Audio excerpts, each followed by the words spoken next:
Today we're doing practicing together, and this is kind of why I want to sit down, because I feel more like I'm together when I'm sitting here. I just really love that our philosophy gives us so many wonderful tools. I've been asking people what sustains them, how their faith, if a person outside of this faith, what sustains them during the hard times? And what's the celebration like in the good times? And I've been asking. And the more I ask, the more I love this philosophy.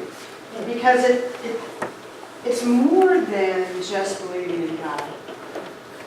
Because it gives us the tools. It gives us actual tangible things to grab onto when we feel like, where the heck is this God that I understand? It gives us something to anchor. And so I really, really love it. And that's kind of what today is about. So we're going to practice some things together. We're going to go through the three main tools that we have, which are affirmations, meditations, and treatment. We're going to actually do some things together, and I'm going to ask for your participation at some point in time. What I know for myself, and I believe for all of us, is that if we want to evolve, the spiritual beings that we are, if we want to evolve, we must be practicing.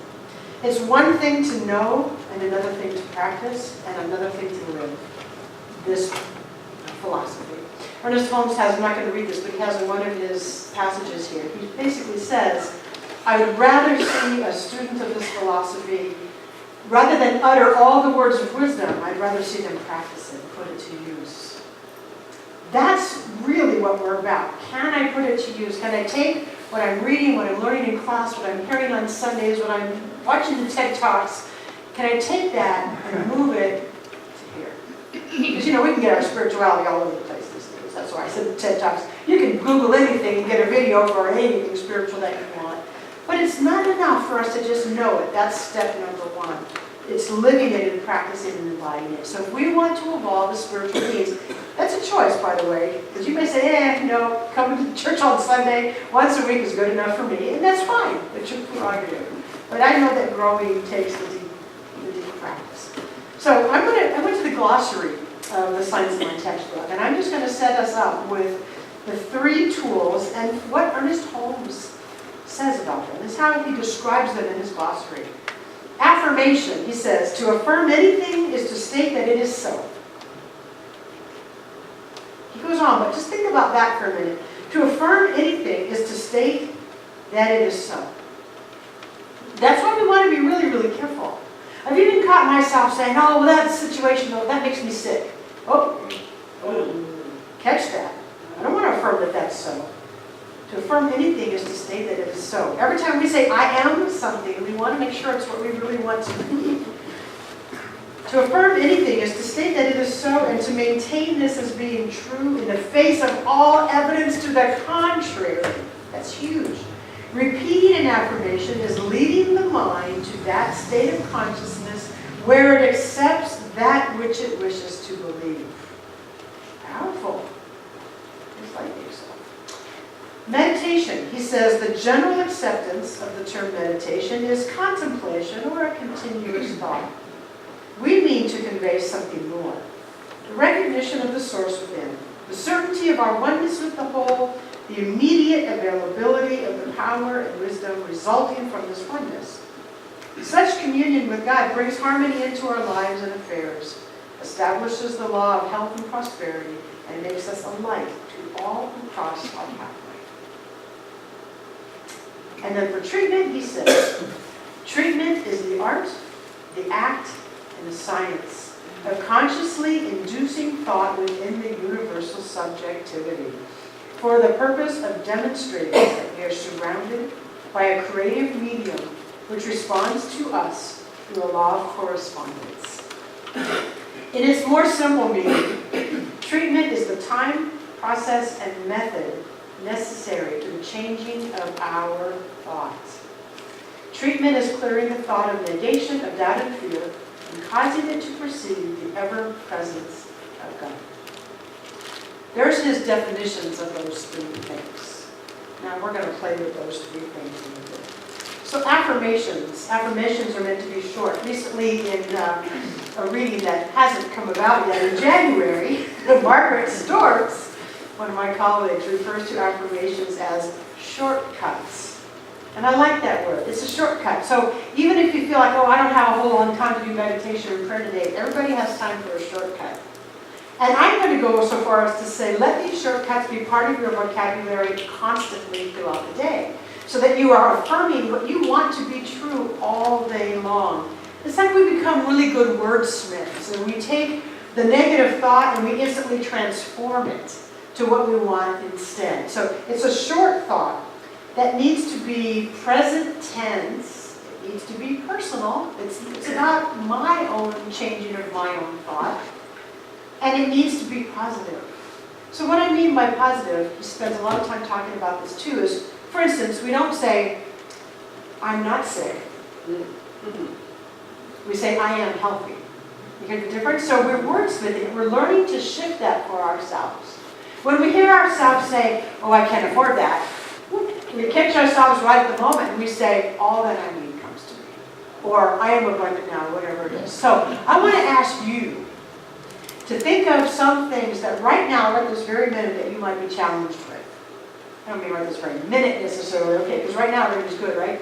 When you're in church, everything is always good. Something that's challenging you. It might be something that's a peace of mind issue, maybe abundance, relationships. Somebody throw something out. Let's see if we can affirm it in a positive way. Work. Say more about work what? Excessive work hours.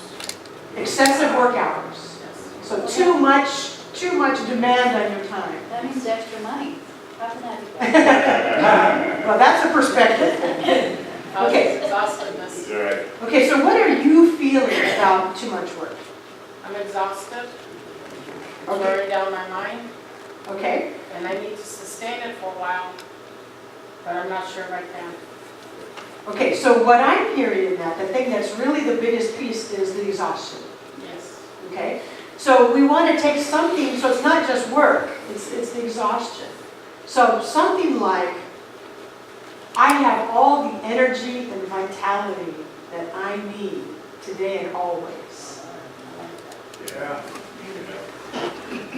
So you see how you're going to ask the question, we boiled it down, it really wasn't work, it was about exhaustion. That's really the crux of the matter. I have all the energy and vitality I need today and always. Good, you can take that home with you, and so can anybody else. What's another one? Relationships. Tell me about relationships. A person has come into my life and we had a lot of differences mentally and spiritually. And so I'm seeking a resolution. Okay, what would you like to be experiencing? What would you like to be experiencing in that situation? Harmony, Okay. mental togetherness, peace. What if the mental togetherness isn't possible? What do you still want? Peace, Okay. peace of mind. Okay.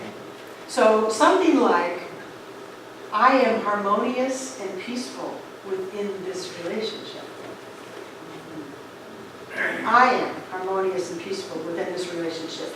The reason I asked her, I want you to understand, the reason I asked her, what if that mental sameness isn't possible? Because we can't coerce somebody else's mind. What do you want? Now, she could have told me, I want this person to go out of my life, and then that would have been a different explanation. Okay, but you said you want harmony, so either I have, or I am, or I claim harmonious, peaceful relationship with this person. Now. It always has to be now. Or just simply, I am harmonious. Could be that much of a shortcut. I am harmonious within this relationship. Easier said than done. I understand. But remember he said we repeat it until our mind starts to believe it. That's the thing. We repeat it until our mind starts to believe it. Now with things like relationships, I always say we must be free to say no thank you. So please do not misunderstand that as I have to stay in a relationship that's not mutually supportive. Because you have that option too. But if we're going to be there, we might as well make the best of it, right? If we've decided to be in the relationship, we might as well make it harmonious. Because that's how I try to live. And all of this is easier said than done, which is why we have to practice it. All of it is much easier to say the words. But to get there, to, ooh, yes, that's where I